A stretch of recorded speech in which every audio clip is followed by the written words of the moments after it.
इंदिवर सन्निभाए नारे नाम बताता है।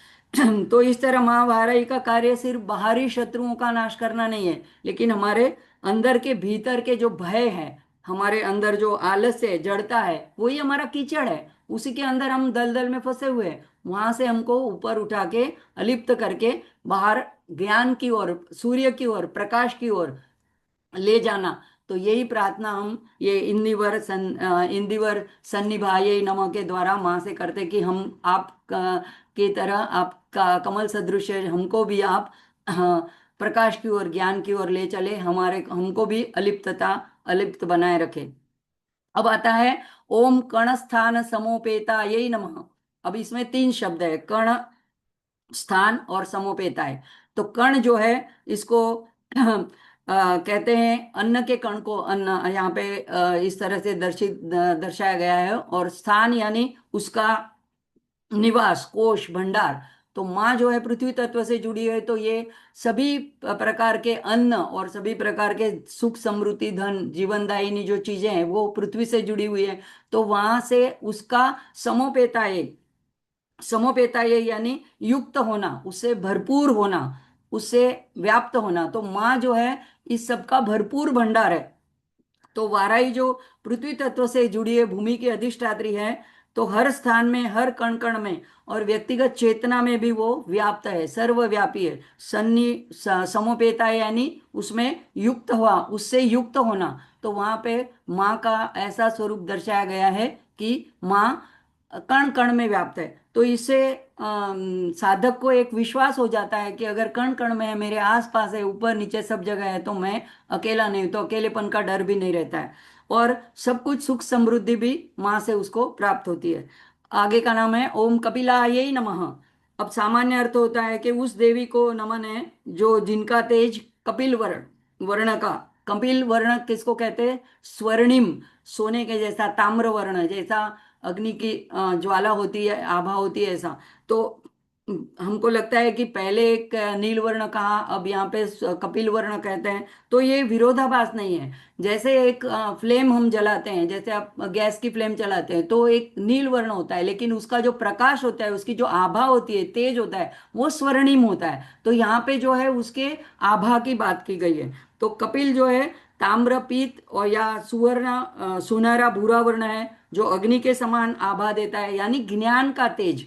तो अग्नि यहाँ पे ज्ञान का प्रतीक है। तो इस तरह से ऐसा जो वर्ण वाली माँ है, तो यहाँ पे ये ऐसे माँ के शरीर के वर्ण का वर्णन नहीं है, यहाँ पे उनके अंदर के तेज का वर्णन है। तो बाहर से उनका नील वर्ण जो है गंभीर रहस्यमय प्रतीत होता है, लेकिन अंदर से जो है उनका तेज जो है वो अग्नि के समान तेजोमय और स्वर्णिम है, तो ज्ञानमय है। तो जैसे अग्नि की ज्वाला बाहर ज्वाला एक रंग की होती है, लेकिन तेज प्रकाश जो स्वर्णमय होता है, प्रकाशित होता है। तो इस तरह से यहाँ पे गूढ़ार्थ क्या है? अज्ञान का नाश करने वाली ज्ञान और क्रिया शक्ति माँ जो है, तो जिसका ज्ञान हमारे अज्ञान को उसी प्रकार भस्म कर देता है जैसे अग्नि ईंधन को। तो तंत्र में कपिल जो है, ये शब्द अग्नि तत्व का प्रतीक है। तो माँ वाराही जो है पापों का दहन करती है। शत्रुओं के दुष्ट अगर संकल्प है हमारे बारे में, तो उसका भी भस्म करती है। तो अग्नि की तरह यहाँ पे वो कार्य करती है। तो यहाँ पे साधक की भावना क्या होगी जब ये नाम का जप करेगा? तो हे माँ वाराही, मेरे भीतर ऐसा दिव्य ज्ञान और तेज प्रकट हो जो अज्ञान, मोह और अहंकार को जला दे, क्योंकि अग्नि की बात हम कर रहे हैं। तथा मुझे सत्य का और विवेक का ज्ञान प्रदान करे, तो यानी ज्ञान स्वरूप का भी प्रार्थना करिए। तो कपिल वर्ण जो है वो तेजस्विता का, ज्ञान स्वरूपिणी का और अग्नि शक्ति जो है रूपिणी का, तीनों का प्रतीक माना जाता है। अब आता है कलात्मिका, ओम कलात्मिका यही नमः। तो यहाँ पे सामान्य अर्थ होता है कि उन वाराही देवी को मैं नमन करता हूँ या नमस्कार करती हूँ, समस्त कलाओं की, शक्तियों की, दिव्य अभिव्यक्तियों की जो स्वामिनी है, अधिष्ठात्री है, उनका जो स्वरूप है। तो समस्त विद्याओं में पारंगत, सृजन में, कण कण में बसी चेतना को। तो यहाँ पे ये साक्षात मातंगी देवी का भी स्वरूप के साथ उनका ऐक्य बताया, क्योंकि मातंगी देवी को ज्ञान की देवी तंत्र में मानी जाती है, सरस्वती के सदृश। तो यहाँ पे एक है कि एक ही शक्ति है, उनके अलग 3 रूप है, लेकिन सब में वही एक ही चैतन्य कार्य कर रहा है। तो ये माँ की क्रिया शक्ति है। तो जैसे हमने देखा, ललितांबिका जो है वो इच्छा शक्ति है, और मंत्रिणी यानी श्यामला जो है वो उसकी ज्ञान शक्ति है। और यहाँ पे वाराही देवी को वही नाम दिया गया है, कलात्मिका ये नमः। तो जो संस्कृत में कला यानी हम संगीत, नृत्य, गान वादन है, इसको ऐसा मानते हैं, लेकिन तंत्र में जो है तो कला का बहुत गहरा अर्थ है। तो यहाँ पे शक्ति का अंश, जैसे चंद्र की कलाएं हैं, तो ज्ञान की शक्तियां हैं, तो उसकी भी अलग अलग स्तर है, तो उसकी जो कलाएं हैं, तो इस तरह से सृष्टि की जो कार्यकारिणी शक्तियां हैं उन सभी को भी कला माना गया है। तो उन सब कला की, तो श्री विद्या में कला यानी निर्गुण ब्रह्म जो है वो तो एक ही है, लेकिन उसका ही अलग रूप, उसकी कला क्या है, उसकी कला तो जगत के रूप में वो अभिव्यक्त हुआ है परब्रह्म, ज्ञान के रूप में, शक्ति के रूप में, वाणी के रूप में, हमारे अनुभवों के रूप में। तो ऐसे अलग अलग रूप में जो पर ब्रह्म चैतन्य प्रकट होता है, पराशक्ति जो प्रकट होती है, तो ये उसकी कला है। तो यहाँ पे श्री विद्या में इच्छा शक्ति, ज्ञान शक्ति, क्रिया शक्ति, नित्या शक्तियाँ, फिर मातृकाएं, योगिनाएं, ये सारी उनकी कलाएं हैं। और इन सभी कलाओं को संगठित करके माँ वाराही जो है उसको कार्यरत करती है, उसका उसका कार्य का संचालन करती है। तो कलात्मिका जो है, श्री विद्या में जैसे 16 कला संपूर्णम कहते हैं, तो ऐसे 16 कलाओं को संपूर्ण माना गया है, पूर्णत्व का माना गया है प्रतीक। तो मारा वाराही जो है साधक में इस तरह धीरे धीरे पूर्णता तक उनको ले चलती है, एक एक कला से आगे बढ़ाते बढ़ाते साधना के पथ में पूर्णता की ओर ले चलती है। तो साधक जब इस नाम का जप करता है, तो भाव यही होता है कि मेरी सुप्त शक्तियां हैं, मेरे अंदर भी वही अंश है, मैं भी परमात्मा का अंश हूं, मैं भी माँ आपका बालक हूं। तो वो सुप्त पड़ी हुई है, तो उनको, उस विद्या को, विवेक को, वाणी को, स्मृति को, उन सारी शक्तियों को माँ आप विकसित करें और आप मुझे पूर्णता की ओर ले चलें। तो उन माँ वाराही को हम प्रणाम करते हैं कि जो ये सारी समस्त कलाओं की, शक्तियों की, चेतना की, अभिव्यक्तियों की, उनकी एकीकृत, उनको संगठित करके एकीकृत ऐसी दिव्य वो स्वरूप है। तथा साधक के भीतर छिपी हुई जो दिव्य शक्तियां हैं, हमारे अंदर भी सारे हम दैवी गुण लेकर ही आए हैं, तो वो सारे हमारे विकारों से ढके हुए हैं, तो उनको सबको वो माँ प्रकट करती है। वही प्रार्थना हम कलात्मिका ये नाम से करते हैं कि हे माँ, जैसे आप कलात्मिकाएं हो, मेरे अंदर की भी ऐसी कलाओं को प्रकट करो। आगे का नाम नाम आता है ओम अंबिका यही नमः। तो यहाँ पे सामान्य अर्थ क्या होगा कि उन वाराही को नमस्कार है जो संपूर्ण जगत की अंबिका, अंबिका यानी माता, तो उसको करुणामयी दिव्य माता पालन करता है, उसको मैं नमन करता हूँ। तो जो माँ जो है, उसका कार्य है, जो जगत की भौतिक माँ का भी हमें पता है, जो पालन करती है, रक्षा करती है, अगर हमारे अपराध हुए तो क्षमा भी करती है। माँ अपने अपने बच्चों का अपराध अपने अंदर छुपा लेती है, उसको माफ कर देते। शंकराचार्य ने जो भी जी ने भी कहा है कि पुत्र कुपुत्र बन सकता है, लेकिन माता कभी भी कुमाता नहीं बनती है। तो यहाँ पे, यहाँ साथ साथ ये तो दंडनाथा भी है, तो ये अनुशासन भी करती है। तो माँ तो है, करुणामयी तो है, लेकिन अनुशासन भी करती है, तो दंड देती है, वो भी साधक के प्रति क्रोध से प्रेरित होकर नहीं, करुणा से प्रेरित होकर के, उसके कल्याण के हेतु में। तो श्री विद्या में माँ ललिता त्रिपुर सुंदरी जगत जगत की जगन माता है, और वाराही उनकी क्रिया शक्ति है। तो यानी उनकी प्रत्येक क्रिया का मूल जो है वो माँ से आता है। तो माँ करुणामयी है, अनुग्रह करने वाली है, तो उनका भी जो कुछ क्रिया या जो कुछ कार्य करती है वाराही देवी, वो करुणा से प्रेरित, प्रेम से प्रेरित, अनुग्रह से प्रेरित होता है। और अम्ब का एक ये तो अंबिका माता के रूप में देखा। अम्ब का एक अर्थ संस्कृत में जल होता है। तो अंबिका वह शक्ति है कि जल जैसी जीवनदायिनी है, जैसे जल जो है वो व्यक्ति के लिए पोषण करता, जीवनदायिनी मानी जाती है। हम नदियों को भी जीवनदायिनी कहते हैं। और वो साथ साथ में शुद्धिकरण भी करता है, जल से हम कपड़ों को, अपने आप को, तन को, मन को शुद्ध करते हैं। तो ये शुद्धिकरण करने वाले भी ये अर्थ भी अम्ब से निकलता है। तो साधक का पोषण भी करती है, रक्षण भी करती है, और उसके मन को, हृदय को, उसके चित्त को शुद्ध भी करती है। तो यहाँ पे भाव क्या होगा, ये ओम अंबिका ये नमः बोलते वक्त, हे माँ वाराही, मैं आपका बालक हूँ, तो आप मेरी रक्षा करें, मेरा पालन करें, मेरे दोषों को दूर करें, और मैं आपके चरणों में मुझे स्थान दे। तो यह नाम दर्शाता है कि वाराही सिर्फ उग्र रूप वाली, उग्र रूप धारिणी देवी नहीं है। अंततः वो मातृ प्रेम से प्रेरित है, और उनका दंड भी विनाश के लिए नहीं होता है, बल्कि साधक के शुद्धिकरण के लिए और उसके उत्थान के लिए उनका दंड होता है। आगे का नाम आता है ओम जगत धारिण्य नमः। अब सामान्य अर्थ क्या है कि माँ वाराही जो जगत को धारण किए हुए है। धारण करना यानी उसका, उसको पालन करना, अस्तित्व देना, उसके उसको नियम में रखना, संतुलित बनाए रखा, सिर्फ उठाए रखना ये एक अर्थ नहीं है। धारण करना यानी इसमें ये सारी क्रियाएं आ जाती है। तो धारण शक्ति एक क्षण के लिए भी अगर हट जाए तो सृष्टि का संतुलन ही बिगड़ जाए। अब हमारी आकाश में इतने सारे ग्रह, नक्षत्र, तारे, और हमारी खुद पृथ्वी है, तो ये एक धारण शक्ति से एक दूसरे से इतने डिस्टेंस में इस तरह से स्थिर है, उसको वहीं पे बनाए रखे हुए है। एक पराशक्ति या परब्रह्मन है।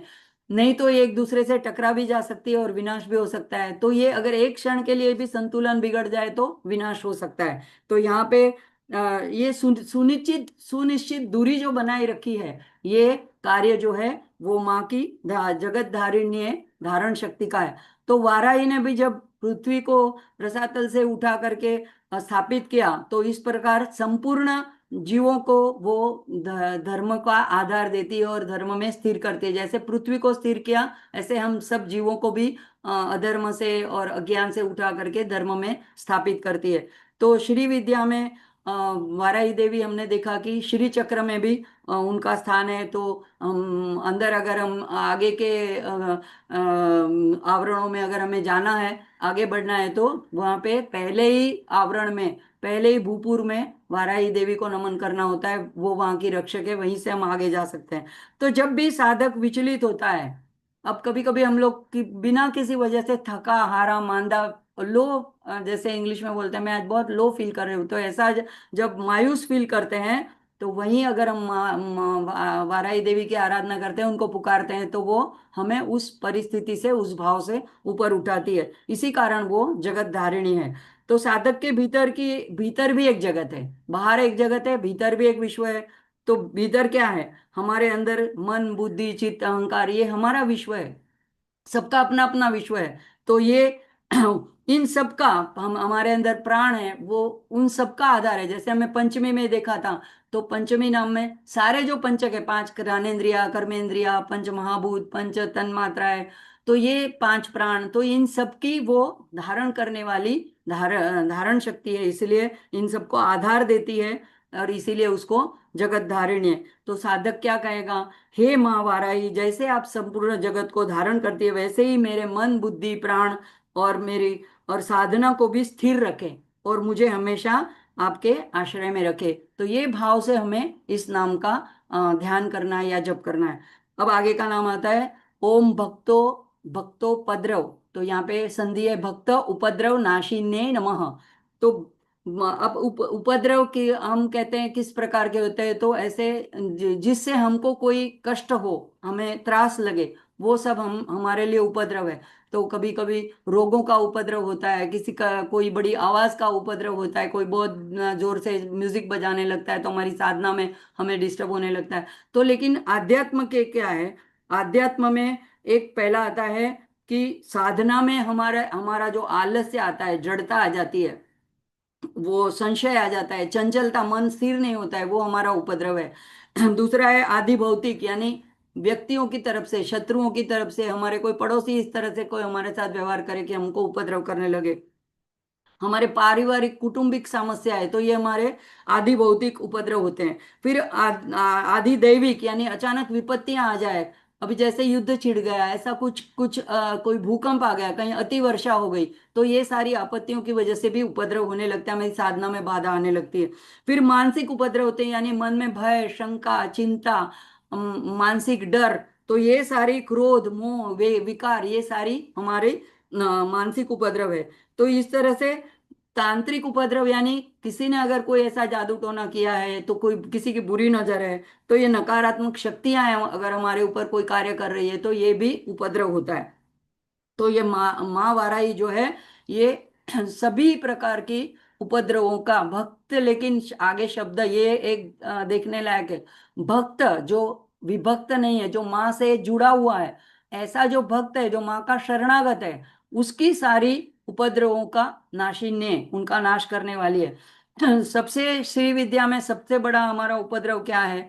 तो हम अहंकार में है, देहाभिमान में है, मैं और मेरा, मैं और माँ अलग है। तो यही बड़े हमारे उपद्रव है। तो अगर ये हमको साधना में आगे नहीं बढ़ने देते, माँ से एक रूप नहीं होने देते हैं, तो ये पहले, माँ पहले ये बाहरी फिर आंतरिक उपद्रवों का नाश करता है। तो साधक के लिए क्या ध्यान करना है कि हे माँ वाराही, मेरे बाहरी और भीतरी सभी उपद्रव और विघ्नों का आप नाश करें, मेरी साधना को आपकी कृपा से निर्बाध बनाएं। तो ये जब एक नाम का जप करते हैं तो इसके साथ इस तरह का भाव साधक का जुड़ा होना चाहिए। अब आता है ओम सगुणाय नमः। तो सगुण, ये नाम के सगुण यानी जो गुण गुण युक्त है, तो ये माँ के जो साकार उपास्य ऐसा जो अनुभव गम्य स्वरूप है उसको प्रकट करता है, गुण सहित, गुण के युक्त ऐसा सगुण रूप। तो यहाँ पे सामान्य अर्थ क्या होगा कि माँ वाराही को नमस्कार है, जो अनंत दिव्य गुणों से युक्त होकर भक्तों के लिए साकार रूप में प्रकट होती है। लेकिन माँ के इन, माँ जो है प्रकृति के तीन गुणों का भी संचालन करती है, तो उस तरह से भी वो सगुणा है। तो सत्व रजस तमस, लेकिन वो उनकी अधिष्ठात्री है, उनसे उनका संचालन करती है, उससे बंधी नहीं है। तो इस तरह से भी सगुणा है यही। और पराशक्ति के जो है दो मुख्य रूप है, एक तो निर्गुण है, एक सगुण है। तो सगुण जो रूप है वो उपासना के लिए है। तो जहाँ वही शक्ति नाम रूप मंत्र यंत्र लीला के रूप में प्रकट होती है। तो माँ सगुणा है क्योंकि माँ मंत्र रूप भी है, और माँ ध्यान रूप भी है, श्री चक्र में भी प्रतिष्ठित है। तो भक्त के सामने जो ऐसा ध्यान करता है या इस तरह से एक निष्ठ भक्ति में संपूर्ण शरणागत हो जाता है, तो उसके सामने माँ प्रकट भी हो जाती है, तो अनुभव गम्य है। तो आगे हमने देखा उस प्रकार माँ का सगुण रूप जो है तो वराह रूपी है, दंड और आयुध वगैरह लिए हुए है, अष्टभुजा है, चतुर्भुज रूप है, सिंह पर आरूढ़ है। तो ये सब उनका सगुण रूप है। तो यह शक्ति अपने परम स्वरूप में निर्गुण ही है, लेकिन भक्तों के ऊपर कृपा करने के लिए, वो उनकी उपासना के लिए ऐसा रूप धारण करती है।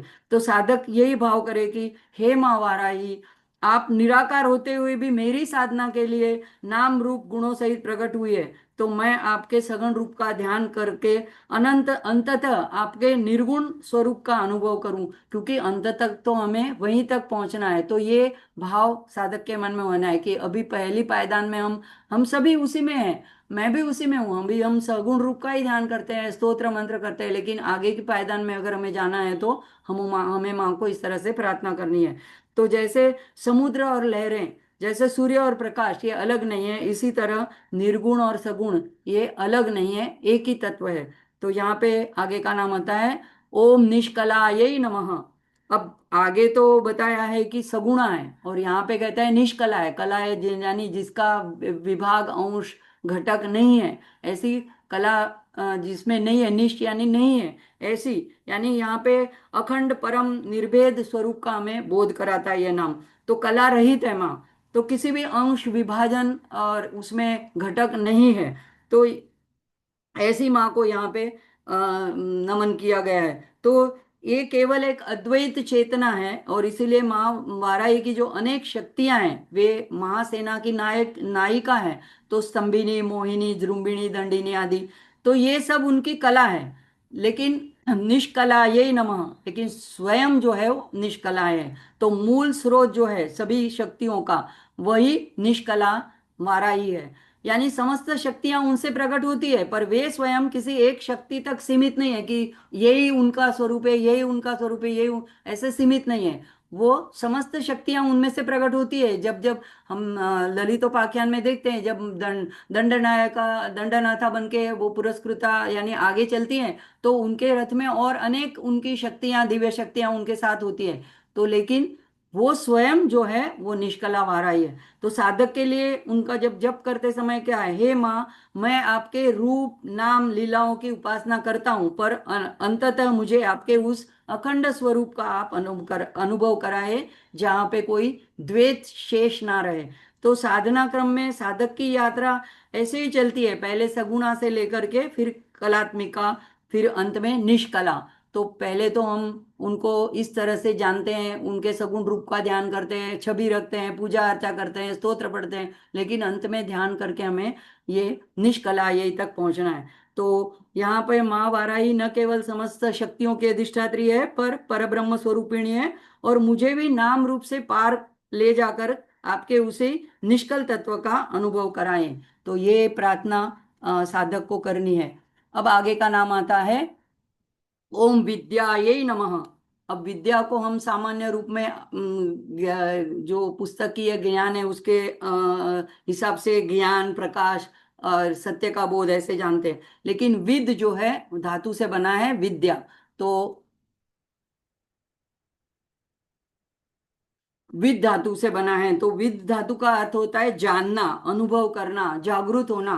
तो यहाँ पे सामान्य अर्थ के सामान्य रूप से हम क्या करेंगे, कहेंगे कि हे माँ, मैं उन बाराही माँ को नमन करता हूँ जो स्वयं ज्ञान स्वरूपिणी है और जो सत्य का बोध कराने वाली है। लेकिन विद्या के शास्त्रों में दो भेद है, जैसे गीता में भी बताया, परा विद्या अपरा विद्या। तो अपरा विद्या जो है उसमें लौकिक विद्याओं का ज्ञान जो हमें आजीविका के लिए उपयुक्त है उसका हम ज्ञान पाते हैं, भौतिक चीजों का ज्ञान पाते हैं, वो अपरा विद्या है। और परा विद्या जो है, देखो, वेदों का अध्ययन करना, ज्योतिष, तर्क, ये सारे जो जितनी विद्या हैं ये भी सब अपरा विद्या में ही आती है। अगर कोई पूरे वेदों को कंठस्थ कर ले और पंडित हो जाए या किसी चीज में पीएचडी कर ले, तो वो परा विद्या नहीं मानी जाती है जब तक उसको आत्मबोध नहीं होता है। तो परा विद्या है जिसमें परम सत्य का अनुभव हो, यानी ब्रह्म विद्या, यानी अक्षर ब्रह्म का ज्ञान हो, वही परा विद्या है। तो यहाँ पे माँ वाराही क्या करती है, ये विद्या, विद्या यही नम जब हम कहते हैं तो परा विद्या की दाता है। तो हमारा अज्ञान हटाती है, हमें हमारे अंदर का विवेक जगाती है। देखो, ज्ञान बाहर से नहीं आता है। कभी कभी किसी ने किसी संत से पूछा था कि अगर हमारे देश में जैसे पहले आक्रांतियों ने आक्रमण किया था, तक्षशिला और हमारी सारी जो विद्यापीठ थी उनके उनको नष्ट किया था, सारे हमारे संस्कृत के ग्रंथों को और हमारे वेदों को और जितने शास्त्र थे, ग्रंथों थे, पुस्तकालय थे, उनको जला दिया था। तो किसी ने पूछा कि अगर सारा पृथ्वी के ऊपर से ऐसे नष्ट हो जाए, भूकंप आ जाए, तो तब क्या होगा।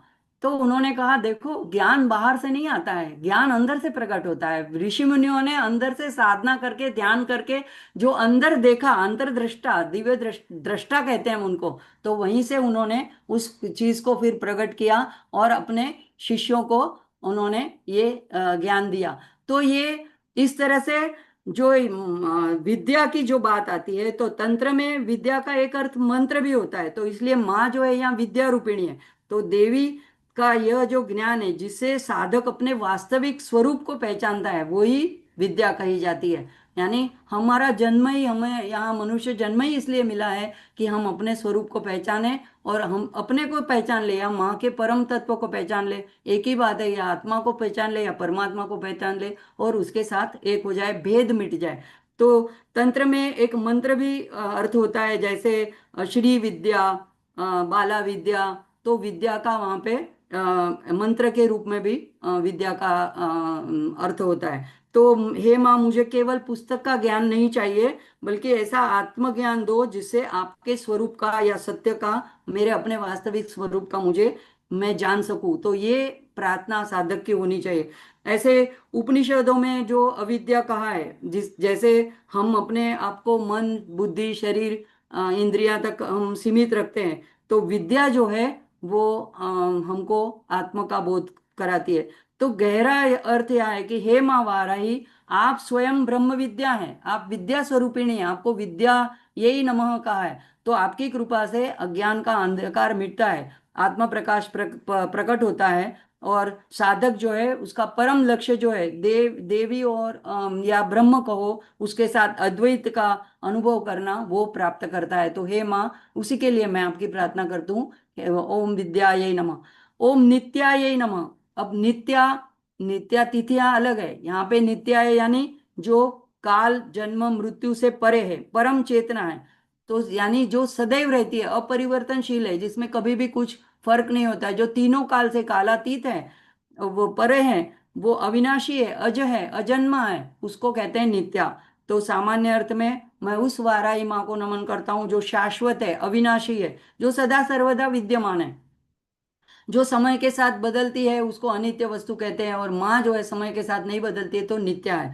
तो ये माँ का सगुण रूप का सगुण रूप जो है वो उपासना के हेतु है, पर यहाँ पे उन्हें नित्या कहा है। तो यहाँ पे जो नित्या यानी साधक को यह आश्वासन मिलता है कि माँ हर क्षण, हर स्थान, हर जगह में, हर हमेशा, हर अवस्था में उपस्थित है। तो साधक कहता है, हे माँ, इस परिवर्तनशील संसार में मेरा मन आपके उस नित्य अचल शाश्वत स्वरूप में स्थिर हो जाए, और मुझे क्षण भंगुर वस्तुओं से ऊपर उठाकर नित्य स्वरूप का, नित्य सत्य का आप अनुभव कराएं।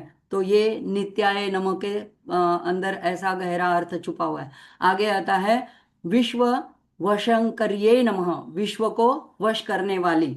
तो सामान्य अर्थ, उस माँ वाराही को मैं नमन करता हूँ जो संपूर्ण विश्व को अपने दिव्य नियम और करुणा से संचालित तथा सामंजस्य से रखती है। देखो, यहाँ पे वश करना यानी वशीकरण करके बलपूर्वक को किसी के ऊपर अधिकार जमा देना, उस अर्थ में नहीं लेना है, वो अर्थ यहाँ अभिप्रेत ही नहीं है। यहाँ पे वश करना यानी प्रेम और सत्य के द्वारा चित्त को आकर्षित कर लेती है। तो जैसे हमने देखा था, कृष्ण के प्रेम में गोपियां आकर्षित हो जाती है, उनका मन वश में उनके कृष्ण के वश में हो जाता है। तो क्या उन्होंने वशीकरण मंत्र किया था? नहीं, प्रेम के वश। तो इसी तरह यहाँ पे बलपूर्वक और अधीन करना ये भाव नहीं है, लेकिन उचित मार्ग में लाना, प्रेम और धर्म के अधीन करना और उसके लिए नियंत्रित करना। तो अर्थात माँ वाराही जो है समस्त विश्व को रुत, रुत किसको कहते हैं? एक सत्य होता है, एक रुत होता है। रुत यानी जो ब्रह्मांडीय नियम होता है, जैसे ऋतुएं ऋतुएं बदलती है, सूर्य उगता है, तो ये सब नियम के हिसाब से चलता है, तो उसको रुत कहते हैं। उस रुत रुत को जो है उसका संचालन करती है, तो धर्म के अनुसार संचालन करने वाली शक्ति है, और इसीलिए वो सबको वश में रखती है, सबको नियंत्रण में रखती है। तो महात्रिपुर सुंदरी की इच्छा से ही वो चलती है। माँ वाराही उनकी क्रिया शक्ति है, हमने देखा। तो माँ का जो दिव्य संकल्प होता है उसकी पूर्ति करने के लिए जो शक्ति होती है उनकी इच्छा के अनुरूप, तो वो है वाराही देवी। तो साधक के भीतर भी अपना एक विश्व है, जैसे बाहर का विश्व, एक अंदर का विश्व हमने पहले भी देखा। तो हमारे अंदर अपनी मन बुद्धि इंद्रियों का अपना एक विश्व होता है। तो इस इन सबको भी वे वशंकरी है, उसको भी अपने वश में रखती है। जैसे पंचमी में देखा, हमारे सभी पंचकों की वो अधिष्ठात्री है। तो यहाँ पे तंत्र में वाराही को स्तंभिनी, मोहिनी, वशंकरी ऐसी शक्तियों की भी अधिष्ठात्री बताई गई है। तो यहाँ पे इन शक्तियों को साधक को क्या करना है? दूसरे के ऊपर प्रयोग नहीं करना है। ये इसके लिए हम नहीं कर रहे, हम तंत्र की बात ही नहीं कर रहे हैं, हम कह रहे हैं कि इन चीजों को हमने अपने ऊपर प्रयोग करना है, साधक ने। तो हमने कहना है माँ को कि हमारा मन माँ आप में लीन हो, हमारा अहंकार आपके चरणों में समर्पित हो, हम आपकी इच्छा वही हमारी इच्छा बनी रहे।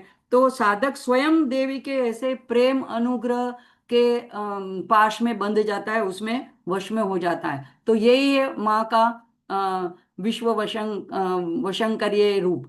तो यहाँ पे पहले कहते हैं, साधक कहता है कि हे माँ, पहले मेरे भीतर के विश्व को, मेरे मन बुद्धि अहंकार को अपने वश में आप कर लो, और फिर ऐसा जीवन दो कि धर्म और करुणा के मार्ग पे मैं चलूं, और उस माध्यम से मैं संसार के साथ सामंजस्य यानी सबके साथ मेरा सुहृदपूर्ण, अच्छा मैत्रीपूर्ण मेरा व्यवहार रहे।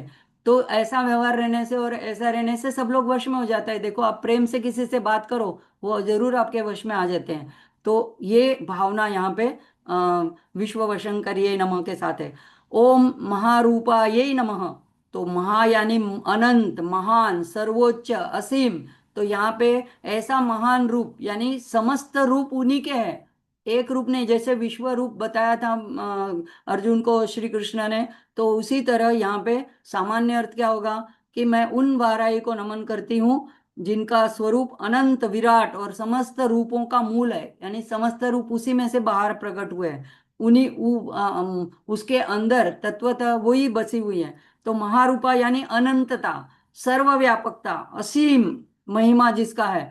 तो ललिता सहस्त्र नाम में भी यह नाम आता है। तो कई नाम इसमें आप देखेंगे कि जो ललिता सहस्त्र नाम में आते हैं वही यहाँ पे भी आते हैं, पंचमी भी वहां आता है। तो दोनों का ऐक्य है। अगर आप पूरा ललिता सहस्त्र नाम पढ़ इतना आपके संभव है तो वो तो बहुत ही अच्छा है। लेकिन नहीं कर सकते हैं तो ये वाराही नवरात्रि में कम से कम ये 108 नाम का जप कर ले, तो वो भी वही सेम फल देता है जैसा सहस्त्र नाम का फल होता है। तो यहाँ पे वाह, जैसे हम वाराही को कहते हैं, कभी कभी वारामुखी कहते हैं, कभी अष्टभुजा कहते हैं, चतुर्भुजा कहते हैं, कहीं शिव वाहिनी कहते हैं, तो अनेक रूपों में वो प्रकट होती है। वो उनका उपासना के लिए लिया हुआ रूप है। लेकिन महारूपा यानी उनसे भी परे, इन सब रूपों से भी परे जो स्थित पराशक्ति है, उस अर्थ में। तो वेदांत में भी सर्व खल्विदम ब्रह्म कहते हैं, यानी हमको जो कुछ दिखाई पड़ता है, नदी पर्वत, जंगल, पेड़ पौधे, पशु पंखी, तो जीव जंतु मनुष्य देवता, ये सारा ही एक पर ब्रह्म का रूप है, ऐसा वेदांत में भी यही कहा जाता है। तो साधक का भाव क्या होगा कि हे माँ, मुझे केवल आपके विग्रह में ही नहीं बल्कि संपूर्ण जगत में आपका दर्शन करने की दृष्टि दे। अब क्या होता है, हम सीमित होते हैं तो इसमें भी लड़ाई झगड़ा होता है। मैं ये देव को मानती हूँ, मैं शिव को मानती हूँ, मैं कृष्ण को नहीं मानती हूँ, मैं कृष्ण को मानती हूँ तो मैं देवी को नहीं मानती हूँ। तो ये संकुचित जो हमारी भावना है वो दूर हुए। इसीलिए माँ को प्रार्थना है कि मैं केवल आपके विग्रह, विग्रह कोई भी हो तो उस विग्रह में नहीं लेकिन संपूर्ण जगत में मैं आपका दर्शन करने की मुझे दृष्टि प्रदान करे। तो जैसे अभी वारी चल रही है, पहुंची नहीं है पंढरपुर तक, तो भजन मुझे अभंग एक याद आता है तुकाराम महाराज का। तीर्थ विठ्ठल, क्षेत्र विठ्ठल, तीर्थ विठ्ठल, क्षेत्र विठ्ठल, देव विठ्ठल, देव पूजा विठ्ठल। तो वहां पे कहते हैं कि माता विठ्ठल, पिता विठ्ठल, बंधु विठ्ठल, जो कुछ है सब कुछ विठ्ठल ही है। तो इसी तरह ऐसी दृष्टि साधक की हो जानी चाहिए। जैसे नरसिंह मेहता ने कहा है, अखिल ब्रह्मांड माँ एक तू श्री हरि, जूझवे रूपे अनंत भाषे। जूझवे यानी अनेक रूपों से, तो आप अलग अलग रूप से आप अनंत दिखते हो, लेकिन अखिल ब्रह्मांड में आप एक ही व्याप्त हो। हम जब नर्मदा परिक्रमा करते हैं तो ये भाव बहुत अच्छा दिखने में मिलता है कि सारे परिक्रमा वासियों को जो उनकी सेवा करते हैं वो लोग उनको नर्मदा मैया का रूप मानते हैं, और जो हमारे जैसे जो नर्मदा परिक्रमा करते हैं उनको लगता है कि यही नर्मदा मैया है कि जो हमारी सेवा करती है, हमको खिलाती है, हमको आश्रय देती है। तो परस्पर, एक परस्पर देवो भव का भाव वहां पे प्रकट होता है। तो आगे का नाम देखते हैं, ओम महेश्वरिये नमः। तो महेश्वर महेश्वरी यहाँ पे, उसका यहाँ पे महेश्वरीय ही हो गया है। तो महेश्वर ये शिव जी का एक नाम है, और महेश्वरी उनकी शक्ति है, स्वयं महेश्वरी। तो माँ वाराही को यहाँ पे नमन है, जो महेश्वर की पराशक्ति है, सामान्य अर्थ हो गया। तो ये महेश्वरी कौन है? पराशक्ति। तो संपूर्ण सृष्टि की सर्वोच्च अधिष्ठात्री है। अब यही नाम ललिता सहस्त्र नाम में भी आता है। तो यहाँ पे उन दोनों से दोनों का ऐक्य बताया गया है। तो माँ वाराही परम ऐश्वर्य से संपन्न ऐसी देवी शासन की अधिष्ठात्री है। तो संपूर्ण सृष्टि का धर्म, न्याय और दिव्य व्यवस्था का अनुशासन करती है, उनका संचालन करती है। इसलिए वो महान ईश्वरी, ईश्वरी यानी तो शासन करता, लेकिन महान ईश्वरी यानी संपूर्ण जगत का शासन करने वाली है, व्यवस्था करने वाली है, संचालन करने वाली है। श्री विद्या में हमेशा आप देखो एक ही बात आती है कि शिव शक्ति अलग नहीं है, दोनों एक ही है। तो यहाँ पे महेश्वर शुद्ध चैतन्य है, तो महेश्वरी उनकी क्रिया शक्ति है, चैतन्य की शक्ति है, गत्यात्मक क्रियात्मक शक्ति है। तो साधक का भाव क्या होता है कि हे माँ वाराही, आप परम ईश्वरी है, तो मेरे भीतर के अहंकार को हटाकर मुझे आपके दिव्य शासन के अधीन करें, यानी मेरे पर भी आप अपना शासन चलाएं, और मेरी इच्छा को आपकी इच्छा में मिलित सम्मिलित कर दें, मेरे जीवन को आपकी सेवा में समर्पित करें, यानी मेरी कोई इच्छा ही न रहे। तो जे गमु जगतना नाथ जगदीश ने ते तणो खरखरो फोक करवो, यानी ऐसे नरसिंह मेहता कहते हैं कि जो जगत के नाथ जगदीश को जो अच्छा लगे तो उसमें हमें फिर उसमें अच्छा बुरा लगने की कोई बात ही नहीं है। और श्याम सुखदास जी हमेशा कहते हैं कि अगर हमारी एक इच्छा है और वो इच्छा पूरी होती है तो हम खुश होते हैं, तो वो मलिन इच्छा हो जाती है। पहली पहली नजर में ये बात समझ में नहीं आती है, लेकिन वो कहते हैं कि इसका मतलब क्या है, हमारा एक अहंकार था, हमारे अंदर एक इच्छा थी, वो पूरी हो गई इसलिए हम खुश हुए। लेकिन अगर हमारी इच्छा पूरी नहीं हुई और उससे विपरीत कुछ हुआ, तो वो ईश्वर की इच्छा है, तो वो शुद्ध इच्छा है। यानी क्योंकि वो परम तत्व की इच्छा थी, तो उन्होंने कहा कि उसमें तो और राजी होना चाहिए, क्योंकि वो हमारे साथ मिली हुई, हमारी मलिन इच्छा उसके साथ मिली हुई नहीं थी, वो शुद्ध परम तत्व की, परमात्मा की इच्छा थी। तो इस तरह से यहाँ पे महेश्वरीय नमः। आगे आता है ओम महेंद्रितायै नमः। तो महेंद्र और इतायै, ये दोनों शब्द की यहाँ पे संधि हुई है। तो महेंद्र यानी महान इंद्र, यानी इंद्र, और वो भी महान इंद्र, तो देवताओं के राजा को इंद्र कहते हैं। तो उसके इति इतायै, उसको इतायै यानी उसको प्रतिष्ठित करना, उसको युक्त करना, यानी वह शक्ति जो इंद्र को महेंद्र बनाती है, महान ऐश्वर्य दाता है। तो महेंद्र द्वारा पूजित और सम्मानित, ऐसा भी उसका अर्थ निकलता है ईता ये का। तो ये दोनों तरह से है कि सामान्य अर्थ ऐसा होगा कि माँ वाराही को नमन है, जो जिनकी स्वयं देवराज इंद्र भी आराधना करते हैं, उनकी पूजा करते हैं, उनकी स्तुति करते हैं। तो यानी देवताओं के राजा को संकट से मुक्त दिलाने वाली देवी जो है, उनको हम प्रणाम करते हैं। तो इंद्र को जब ऐश्वर्य चला जाता है, या उसका पद स्वर्ग पे असुरों का राजा आ जाता है, तो वो देवी की शरण में चले जाते हैं। तो दूसरा अर्थ होता है कि महेंद्र यानी हमारे सभी इंद्रियों के देवता भी, उसको भी इंद्र कहते हैं, उसके अधिपति, इंद्रिय समूह के अधिपति को इंद्र कहते हैं, वो महेंद्र है। तो महेंद्रिता ये यानी जो इंद्रियों के स्वामी है, उसको भी नियंत्रित करने वाली परम शक्ति है। तो यानी इंद्र भी उनकी शक्ति का, आज्ञा का पालन करते हैं। तो देवताओं के विजय भी उनकी कृपा से होती है। तो साधक जब इस नाम का जप करता है, तो एक सामान्य लाभ बताया है यहाँ पे कि समाज, नौकरी, राजनीति, उच्च पद प्रतिष्ठा, नेतृत्व की क्षमता, यानी जिसको पॉलिटिक्स में जाना है, तो वो इस नाम का भी जप कर सकते हैं, क्योंकि वो साधक के जीवन में नरिद्रता को मिटा करके सारे इंद्र के समान सुख समृद्धि ऐश्वर्य को देती है, प्रचुर धन वैभव देती है। तो सबकी कामनाएं और इच्छाएं अलग अलग होती है। देखो, माँ भोग और मोक्ष दोनों प्रदाता है। तो ये भी जिसको अगर चाहिए, तो वो इस नाम से भी माँ को आराधना कर सकता है। ओम, उसके बाद का नाम आता है ओम विश्वव्यापिन्यै नमः। तो सामान्य होगा कि विश्व में जो व्याप्त है, तो उस वाराही को नमन है जो संपूर्ण विश्व में व्याप्त है। अब शास्त्र में क्या अर्थ आता है व्याप का? व्याप यानी किसी वस्तु का आधार। जैसे मिट्टी है, वो पूरे घड़े में व्याप्त है, और घड़े को वो आधार देती है। अगर घड़े में से मिट्टी निकाल ली जाए, तो घड़ा ही नहीं रहेगा। तो इस तरह से प्रत्येक वस्तु का आधार जो है, उसको व्याप्त कहा जाता है। प्रत्येक जीव के अंदर हमारे चेतना के रूप में अंदर स्थित है, तो वो भी एक व्याप्त, यानी यहाँ पे भी वो व्याप्ति के रूप में है। सबको जोड़ने वाला एक अदृश्य तत्व है। तो तो यहाँ पे जैसे सोना सभी आभूषणों में व्याप्त होता है, संपूर्ण विश्व में माँ भी इसी तरह से व्याप्त है।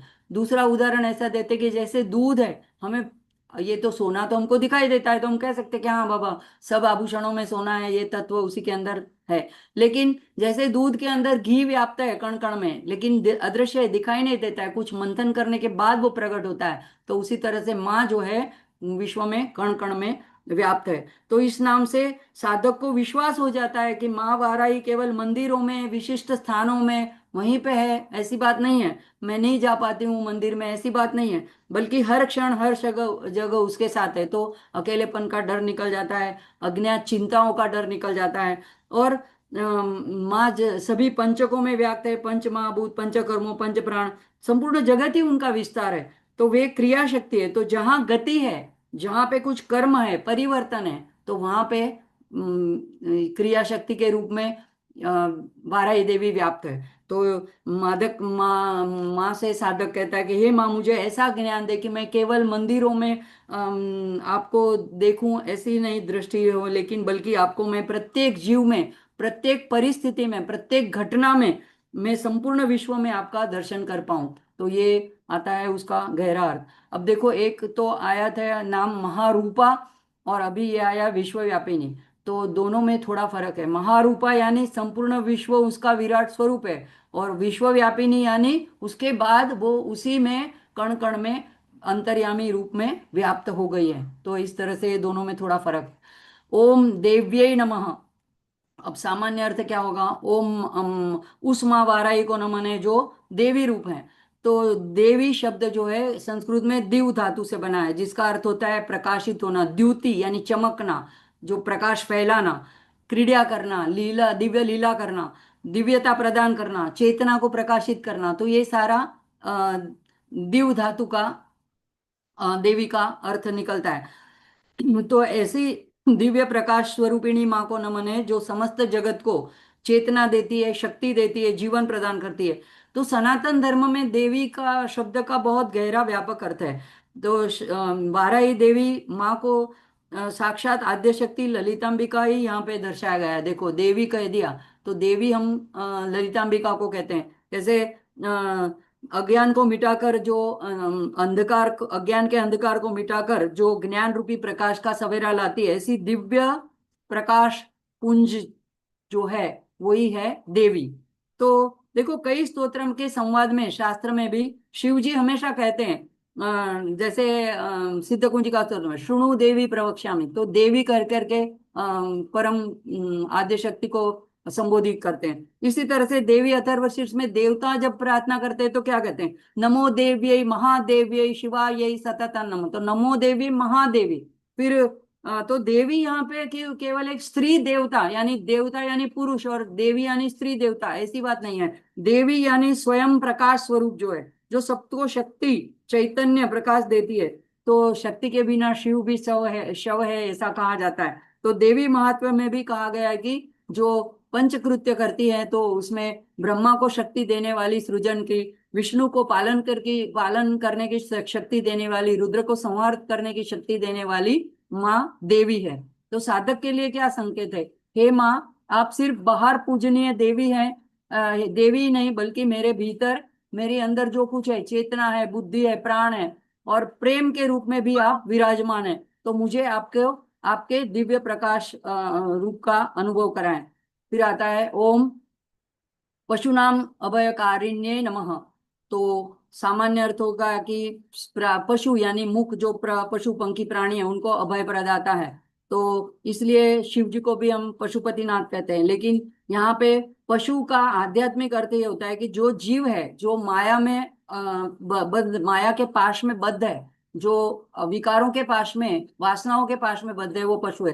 तो इस तरह से हम सभी पशु की श्रेणी में आते हैं, क्योंकि हम ऐसा नहीं कह सकते कि हम विकारों से अलिप्त हैं या उसमें बद्ध नहीं है। तो हम सब माया से बंधे हुए हैं। तो इस नाम के द्वारा माँ हमारे बंधनों को काटकर हमें जन्म मरण के सनातन जो भय रहता है हमको, फिर से या जरा का, मृत्यु का, व्याधि का, बहुत सारे भय रहते हैं, तो उससे अभय प्रदान करने वाली है।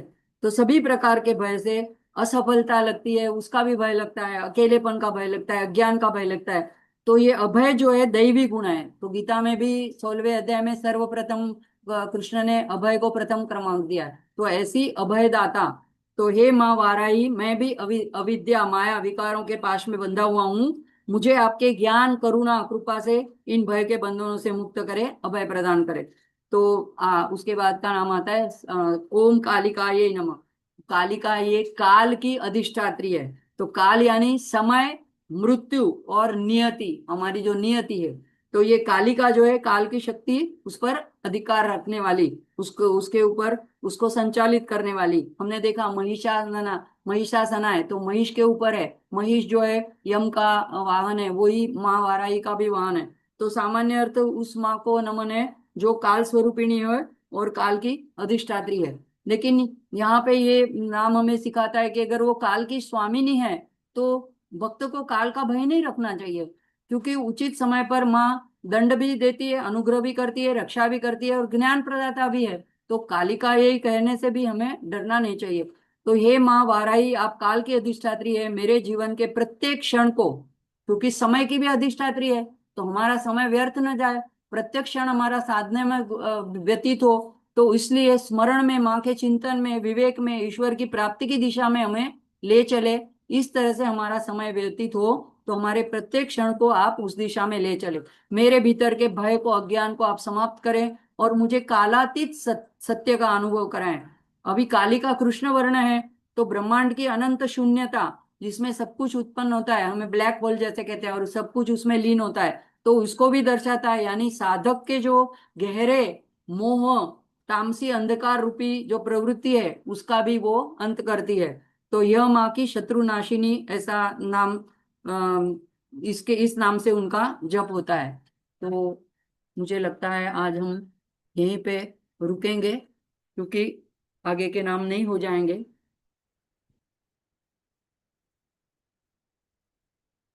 हालांकि मैंने सोचा था कि आज 80 तक हो जाएंगे, फिर वो मेरे बस की बात नहीं है। माँ जितना बुलवाती है उतना ही बोल सकते हैं हम।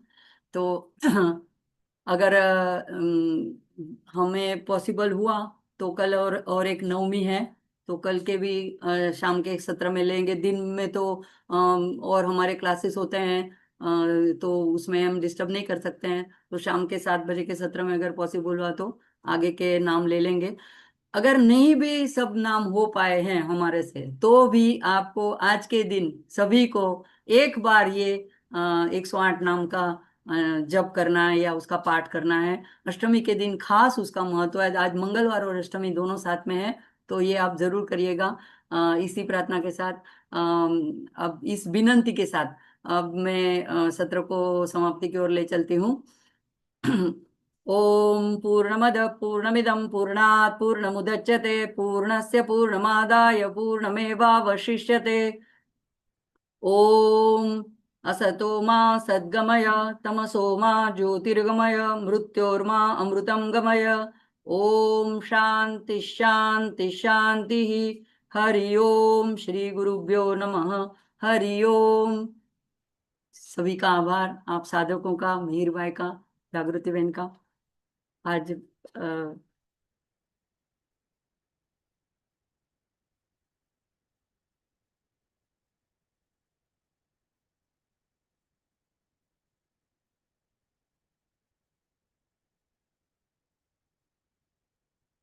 सभी अपने आप अनम्यूट हो सकते हैं। हम शिव जी का जयकारा करेंगे और सत्र को समाप्त करेंगे।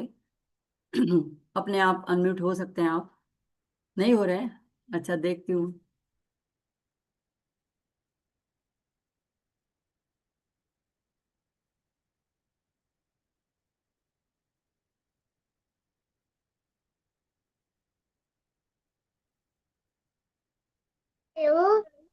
अभी हो सकते हैं। ओ ॐ नमः भगवते जय हर वासुदेवाय। हर महादेव हर